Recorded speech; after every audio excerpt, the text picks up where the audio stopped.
കാലത്തിനൊപ്പം അഭിമാനത്തോടെ Sanju fashion SBT junction, Sreekrishnapuram, Palakkad. Sreekrishnapuram block panchayat Keralolsavam 2024 സമാപിച്ചു. കഴിഞ്ഞ ദിവസം രാവിലെ മുതൽ വിവിധ വേദികളിലായി നടന്ന കലാമത്സരങ്ങളോടെ 10 ദിവസം നീണ്ടുനിന്ന കലാകായിക മാമാങ്കത്തിനാണ് വിരാമമായത്. വൈകുന്നേരം ബ്ലോക്ക് പഞ്ചായത്ത് ഓപ്പൺ ഹാളിൽ നടന്ന സമാപന സമ്മേളനം ബ്ലോക്ക് പഞ്ചായത്ത് പ്രസിഡന്റ് സുനിത ജോസഫ് ഉദ്ഘാടനം ചെയ്തു. ശ്രീകൃഷ്ണപുരം സ്കൂൾ ഗ്രൗണ്ടിൽ വെച്ച് ഫുട്ബോൾ, അത്ലറ്റിക് മത്സരങ്ങൾ, ഇന്നലെ ക്രിക്കറ്റ്, ഇന്ന് ഇവിടെ വെച്ച് രാവിലെ മുതൽ ആർട്സ് മത്സരങ്ങൾ നല്ല രീതിയിൽ നടത്തപ്പെടുകയുണ്ടായി. ഇനി നമുക്ക് നമ്മുടെ ജില്ലാതല കേരളോത്സവം നമ്മുടെ തൊട്ടടുത്ത പ്രദേശമായ മണ്ണാർക്കാട് ബ്ലോക്കിൽ വെച്ചാണ് നടത്തുന്നത്.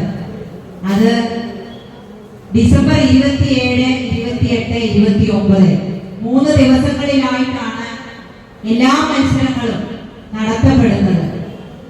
ഇതിനു മുമ്പേയൊക്കെ നമുക്കറിയാം, ജില്ലാതല മത്സരങ്ങൾ ഓരോ ദിവസങ്ങളിലായിട്ട് ഗെയിംസ് ഐറ്റങ്ങൾ നടത്താറുണ്ടായിരുന്നു.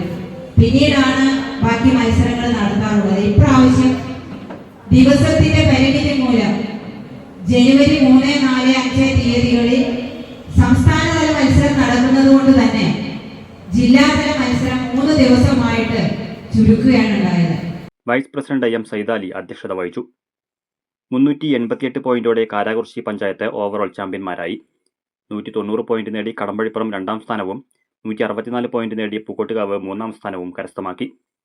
207 പോയിന്റോടെ കലാകിരീടവും 181 പോയിന്റോടെ കായിക കിരീടവും കാരാകുർശി നേടി. കലാകിരീടത്തിൽ 2ാം സ്ഥാനം പൂക്കോട്ടുകാവിനും 3ാം സ്ഥാനം കടമ്പഴിപ്പുറത്തിനുമാണ്. കായിക കിരീടം 2ാമത് കടമ്പഴിപ്പുറവും 3ാമത് വെള്ളിഞ്ഞേഴിയും കരസ്ഥമാക്കി.